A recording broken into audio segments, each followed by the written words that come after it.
Alrighty boys, the Season 2 update for Modern Warfare 2 is here. Infinity Ward dropped this tweet saying that they detailed many of the changes coming to Season 2 in their community update, and these changes are going to affect everything in the game. That includes multiplayer, DMZ, and Battle Royale. And obviously there's the big question that's on everyone's mind. Can this save Modern Warfare 2? Let's click the link and find out. In fairness, not all of this information is brand new. We were getting drip-fed some of the information on Twitter by Infinity Ward, but aside from a couple things here and there, a lot of this should be brand new. The path to Season 2, Call of Duty Modern Warfare 2, and Warzone 2 community update. Hello, Call of Duty community. We want to share some updates coming to Season 2 for multiplayer, DMZ, and Battle Royale. Information on new features, maps, modes, and more will be shared over the coming weeks. All the changes outlined in this blog will be further detailed along with new content in Modern Warfare 2 and Warzone 2 patch notes to be released prior to the season launch on February 15th, 2023. I think that goes without saying as well, as I'm sure you guys might have seen, Season 2 was actually delayed for 2 weeks. So it's actually going to be out on February 15th. Hopefully that means that we've got some more content coming and some better changes. Okay, so here we have global changes. For crashes and stability, it says we remain dedicated to improving the overall stability and performance of our games, including reduced crashes across all platforms and titles. It says the Season 2 patch notes will basically further detail that, okay? As far as it goes for the game on PC and PlayStation 5, I haven't really noticed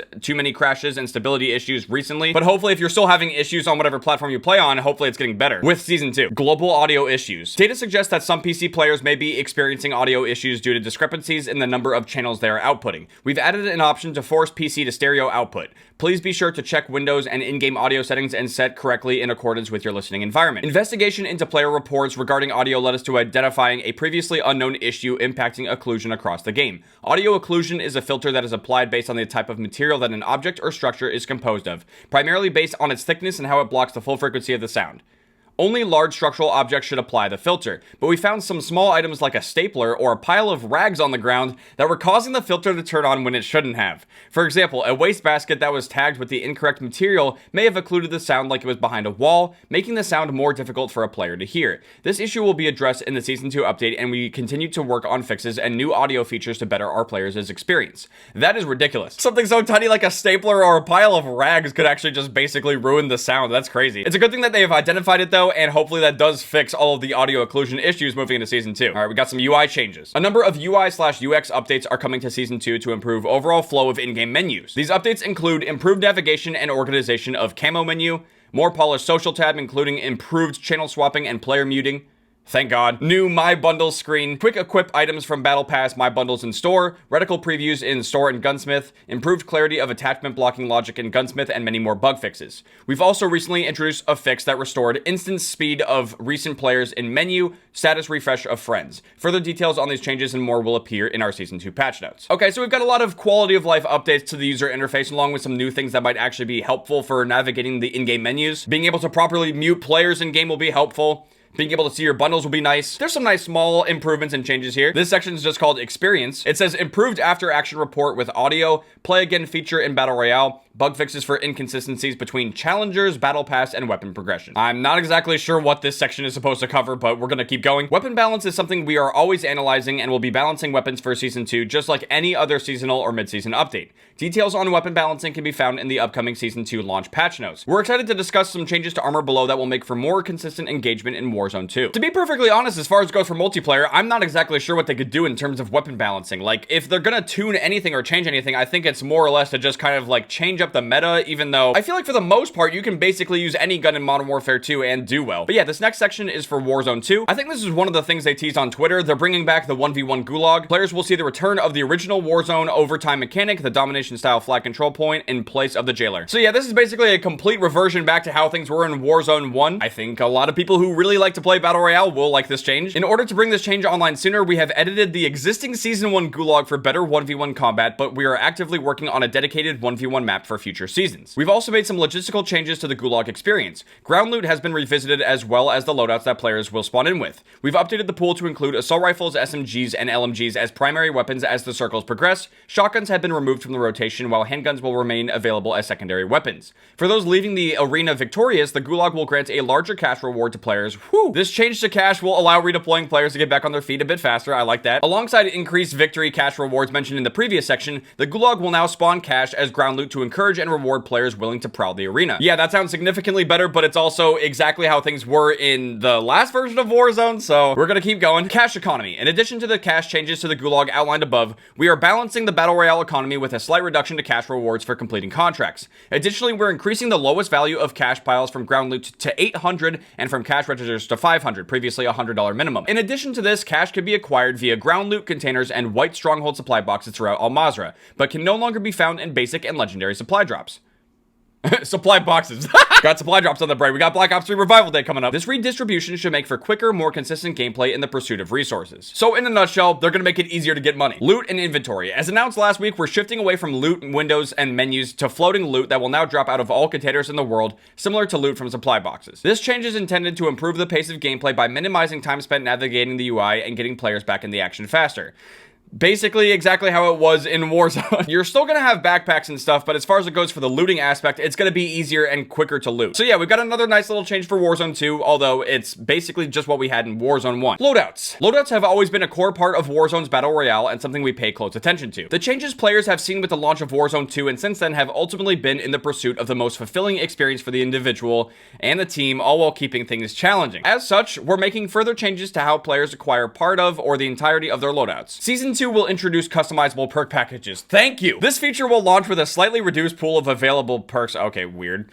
Which we may slowly reintroduce over time. See, I don't understand. I might go off on a little rant here, but this is exactly what I was saying in one of my previous Modern Warfare 2 videos. We have default perks and bonus perks and ultimate perks, but this game is clearly not that balanced if they're not allowing us to pick exactly what we want for Warzone 2. Oh, it's just so frustrating. That was just a mini rant. I'll probably go into it more later, but we gotta get through all of this before I can really give you guys my full thoughts and opinions. Primary weapons will continue to be available at buy stations, but now at a more affordable price so that players can pursue victory with their most desired weapons. I think they teased that one, but yeah, it says we also remain happy with the introduction of loadout drop markers, though we have taken a careful look at the price point. The price of loadout drop markers has been slightly reduced so that respective squad sizes can acquire their full loadouts at a faster pace. In addition, on extremely rare occasions, players may find one while looting throughout Al Mazrah. A second loadout drop public event has been added, which means the drops will now happen on the 1st and 5th circles every game. These are welcome changes, and they're going to make it easier for you to actually customize your loadout and actually get them in game. But the fact that you're not going to be able to have access to all of the perks for customizing your perk packages does leave us wanting more, I'm pretty sure. They also aren't giving the specific price points for how much they're going to cost depending on whether you're playing solos, duos, trios, or quads, so it's just kind of strange. I mean, I feel like we should have all of this information now, but maybe we're going to have to wait. And on top of that, this might not fully solve all of the issues that people have with actually getting loadouts and customizing them. It's kind of like they're putting their toe in the kiddie pool instead of jumping all the way in. I think a lot of this is going to boil down to seeing which perks they actually include and which ones are not. I just have this gut feeling that they're going to exclude Quick Fix and Ghost. They're two of the strongest and most useful ultimate perks, and I'm pretty sure those are the ones that are not going to be included. That's just my guess, though. We got some additional changes here. It says 3-play vests. We're continuously evaluating the pace of combat engagements and have decided to make a change. All players will now start with a 3-play vest. Okay. Varying sizes of vests will no longer exist in BR loot. Wow. This standardization will bring a more reliable feel to each engagement from the get-go. We're continuing to look at data about optimizing downtime and improving the ability to recover from a prior engagement. Wow. So no more 3-plate vests. You're not gonna have to loot for them. You're just gonna have 3-plate armor. That's pretty big and not too bad because people have complaints about the time to kill. So this will effectively increase the time to kill right from the start. We've got some movement changes. It says we made an important tweak to movement that should yield better outcomes for players in combat. Starting with Season 2, players will be able to bust through doors while plating the way they would if they were sprinting. This change includes a slight increase in movement speed while plating to enable players to get to cover faster in moments of need. Is that the only movement change? So if you pay really close attention to the way they're wording this, you're still not going to be able to sprint and plate at the same time, but you will be able to bust through doors while plating and you're going to be a little bit faster. But as far as it goes for movement changes, we're not seeing anything else for the game quite yet. We're going to have to keep going through the patch notes, but I'm not too hopeful about actual movement changes. Okay, for buy stations, it says in order to make buy stations and their goods easier to access, we've revamped our approach. Spawn locations have been added and adjusted. Spawns will be static across the map, and loadout drop markers have unlimited stock at all stations. As always, we will continue to monitor the global balance of our economy and availability of resources as we move forward. Yeah, so this is one of those things where, like, you could only buy a certain amount of UAVs at the buy stations. It looks like they're going to revert this change too. I kind of feel like this is the case across the board, but Warzone 2 and Modern Warfare 2 have a lot of innovations that are now being reverted or undone. I'm sure this is frustrating for everyone, including the devs. They had to make the game a certain way, and now they have to undo it because we basically don't like it. Kind of just a massive waste of time, but here's our last thing for Warzone. We have Strongholds. Strongholds provide an alternative gameplay experience with high payoff for those willing to tackle the objective, and for others interested in robbing players of their rewards. We are committed to providing a balanced engagement for players who choose to enter strongholds. Season 2 will bring changes to the rewards players receive from stronghold and black site completion, as well as additional adjustments to AI combatant damage. I feel like they're probably going to be nerfing some of the AI's difficulty because some of them can be pretty insane. But yeah, next up is DMZ. Gonna be perfectly honest, I'm not super invested in DMZ, but we will go over this. First up, we have some enemy tuning. It says, in Season 1, the AI in DMZ were challenging, but the ramp up of difficulty was often steep, with some players getting overwhelmed. With Season 2, we've introduced a number of balance changes to adjust the type of AI spawning, the number of AI spawning, and the accuracy of AI at range, and much more. All of this should provide a challenging but manageable play space that still requires player respect of enemy combatants in the DMZ. I could definitely agree with the accuracy of AI at range. Like, sometimes you would just be getting sniped from super far range from an AI that you can't even see. So that sounds pretty good. Spawn points. We're tuning some of the infill points across Al Mazrah for improved early match experience based on gameplay data. Starting at a point at which your squad feels isolated or without loot and contract opportunities is not the best experience. These tweaks should improve spawn points across the mode. Okay, that doesn't sound too bad. Sometimes you will get a spawn in DMZ that's just really not great. So I'm glad to hear that they're going to tweak some of the infill points for DMZ. Mission difficulty tuning. Data and feedback reinforced that the faction mission difficulty ramp was too aggressive for many players, and that the demanding scale ultimately made it very challenging to unlock the second insured weapon slot, completing all tier 3 missions in Season 1. We have adjusted the overall scaling of difficulty in missions as the tiers progress. Later tier missions will still be quite challenging even for the experienced operator, but we believe more straightforward access to the additional insured slot will provide a better path forward for all players. I can't really speak for that because I'm not that far in the missions, and I don't know if I ever will be because I don't play a lot of DMZ, but yeah. They're gonna be fixing some crashes for DMZ as well. But as far as it goes for a seasonal refresh, it says all new missions are coming to Season 2, including a refresh of your current faction mission progress and an inventory reset. That includes contraband and keys. We will be detailing all the need-to-know intel for DMZ ahead of Season 2 in an upcoming blog. Okay, we actually have a brand new location coming to DMZ. With a new exclusion zone coming to Season 2, players will have a third option to choose from when deploying in DMZ. The faction mission refresh will provide new missions that send you across these destinations, including Building 21. We suggest you and your squad gear up for infiltration first. Okay, so it sounds like DMZ is getting some pretty decent updates and changes too, but this is the moment of truth, the multiplayer changes. Okay, so they're starting with the whole audio occlusion thing that we mentioned before and like the global changes, and that does affect multiplayer, and they're going to re-implement the occlusion system for Season 2. Okay, perk balancing. We have heard a lot of feedback around the timing of the bonus perks, specifically the ghost perk. We looked at swapping this perk's position, but we felt that this would create severe imbalance in the perk system. I mean, obviously. For Season 2, we've updated the rate at which the bonus and the ultimate perks are earned. Reduces bonus perk cost by 50% and ultimate by 25%. This adjustment will allow players to get ghost earlier in matches, which will better support players looking to engage more aggressively. I swear, man, at the end of this, I'm still gonna be going off on the perk system, but we have to keep going. But it's so goofy. Like, what's the point of the bonus perk? You're gonna earn it 50% faster? Why not just have it at the start? I want my fast hands. And the 25% for the ultimate perk earning is a little bit more modest, but still, this perk system, man. What is it? I swear the only perk system worse than this is Call of Duty Ghosts. Completely unnecessary innovation. Okay, but next up we have weapon balancing. We have several weapon balancing changes coming along with new weapons for Season 2. Full details on weapon balancing will be available in the patch notes. Okay, so we have no clue what they're going to be doing as far as it goes for weapon balancing. We're just gonna have to wait. If you guys want me to keep you guys up to date with that, I obviously can. But this next one is an absolute huge W. Hardcore is coming back and it's gonna replace Tier 1. We are excited for fans to have this franchise favorite back in the mix for Season 2. I mean, why didn't we have it at launch, lads? What are you doing? I'm obviously happy to hear that Hardcore is coming back and also replacing the garbage Tier 1 mode. But again, this is one of those things that is expected at a Call of Duty launch, and I'm really just shocked that we didn't have it from the start. But moving on, we have some playlist updates. Our Valentine's Day playlist will return. Stay tuned. I don't know exactly what that means, but it says we'll be detailing the multiplayer modes coming to Season 2 in the coming weeks. 1 week per month, Infinity Ward will be creating a Twitter poll for fans to vote on one of that week's playlists from a rotating pool. Okay, I like this. I think they actually did this before for Modern Warfare 3. We will basically be able to vote for certain game modes that will stay in rotation for Modern Warfare 2 multiplayer. I like that. They also mentioned ranked play. It says last week we confirmed that ranked play, a deep multiplayer experience done in partnership with Treyarch and the COD League, and Infinity Ward is coming to Season 2. Details on ranked maps, modes, and more will be revealed prior to launch. Okay. Again, man, ranked play is one of those features that the COD community asks for at launch basically every single year. I'm glad to hear that it's coming, but why so late? Okay, it also says looking ahead. These are some of the changes coming in Season 2, and we have plenty of new content to share ahead of launch. Expect more information on the brand new small map coming to Warzone 2 next week, which is going to be the Resurgence map, by the way, but they didn't really talk about that too much. The full Season 2 announcement blog will be released on February 8th with upcoming posts from studios, including the full Season 2 patch notes, as well as blogs from the COD staff, all set to drop before launch. At the bottom here, they also say who to follow based on what kind of updates you want. That's all they have for now, but I did see some more stuff from Charlie Intel. He's saying we have no updates on stats or combat records for Warzone 2. Overall, some good updates for Warzone 2 BR and DMZ, but not much for multiplayer. I mean, I ultimately feel like Warzone Warzone 2 is getting the most amount of changes and updates, even if it means going back to the Warzone 1 formula. DMZ is actually kind of getting the smallest amount of changes, and multiplayer, it's like, I feel like they're just kind of teasing us with stuff for multiplayer, but we don't have a ton of information quite yet. And it might be another week or two before we get that info. I did see this tweet from Charlie, but I'm not sure where he got this info from. Infinity Ward says there's 5 new weapons coming with Season 2. Details on maps and new modes will be announced with the Season 2 announcement set for February 8th, which I can't wait for this. But where did he get this info? I didn't see anything about 5 weapons. Am I tripping?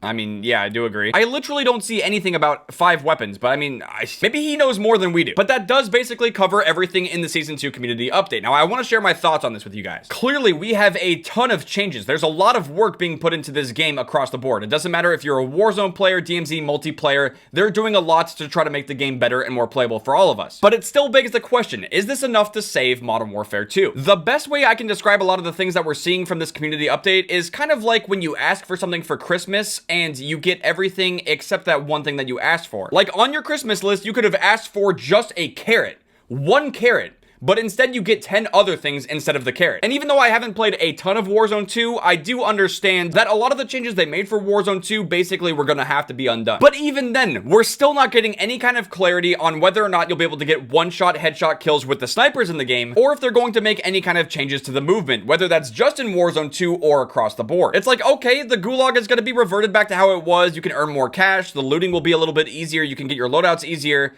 we have 3-plate vests, you don't have to loot those anymore, but it does not look like there's going to be significant movement changes or one-shot headshots with the snipers. I'm sure that the changes are going to have some kind of gameplay impact on Warzone 2, but I don't know if it's enough. And that's kind of how I'm feeling about multiplayer as well. This whole paragraph right here is just the most extremely confusing thing to me. This update is not perk balancing. This update is earning your bonus perk and ultimate perks faster. There's no changes to the perk balance at all. Everyone's just going to be earning their perks a little bit faster. In one of my recent Modern Warfare 2 videos where I was addressing my concerns about this game, I said that the downfall of this game could be the perk system and skill-based matchmaking. They are adjusting the perks, and I think this will help a lot of our pain points with the perk system, but I really do think that going forward with Call of Duty games, they should not really mess with this kind of system again. And obviously, as far as it goes for skill-based matchmaking and trying to talk about that, it's like Voldemort to them. We are not allowed to talk about skill-based matchmaking in Modern Warfare 2, but I really do feel like regardless of any changes that they make to this game, it's still going to be a massive issue. Since I've gone back and played the older Call of Duty games and really just experienced how the lobby systems used to work in those games and how skill-based matchmaking really was not as prevalent, it's genuinely more difficult to get invested in the new Call of Duty's multiplayer because it's just so manipulated. These are all really nice changes coming to Modern Warfare 2 multiplayer, but at the same time, it does not matter if you only adjust these tiny little things. You need to address the elephant in the room. To put it into perspective, if you ask the question, is the Valentine's Day playlist returning going to save Modern Warfare 2 multiplayer? Hell no! I can't even necessarily say that the perk changes or weapon balancing or adding hardcore instead of tier 1 will save the game. We're getting some tiny, nice little improvements to the game, but I truly don't feel that this addresses people's main concerns. But I do want to try to end this video on a more positive note. In fairness to Infinity Ward, they did not mention any of the new guns, maps, or modes that will be coming in Season 2. Based off of what we saw for the Season 2 leaks, I think a lot of us hope that that information was just completely wrong. And even if the changes to multiplayer outlined here don't fix everything, we can at least hope that for Season 2, we'll be getting a lot of new content for multiplayer that will actually breathe some new life into this game. But with that being said, thank you guys very much for watching. I hope you guys enjoyed watching my coverage of the Modern Warfare 2 season community update patch note thingy. I'm not gonna lie, man, I'm still worried for the future of this game's life cycle, but it's really nice to see that they're actually listening to our feedback, and they have made a lot of changes based off of community feedback, which is really nice. But overall, at least as far as it goes for multiplayer, I feel like we still need more info. But I definitely want to hear from you guys. What do you think about the Season 2 community update so far? Do you think that the game's heading in the right direction, or do you think that they still need to do more to keep you playing the game and enjoying it? And with that being said, I really do hope you guys enjoyed this video. If you guys did and you want to see some more updates on Modern Warfare 2 when they come out, make sure to drop a like. I'll see you guys later. Train, go. Yeah, man, we're doing some more Black Ops 3. Why not? Getting ready for Black Ops 3 Revival Day. January 27th all day. Play any game mode you want. I'm not gonna shut up about it.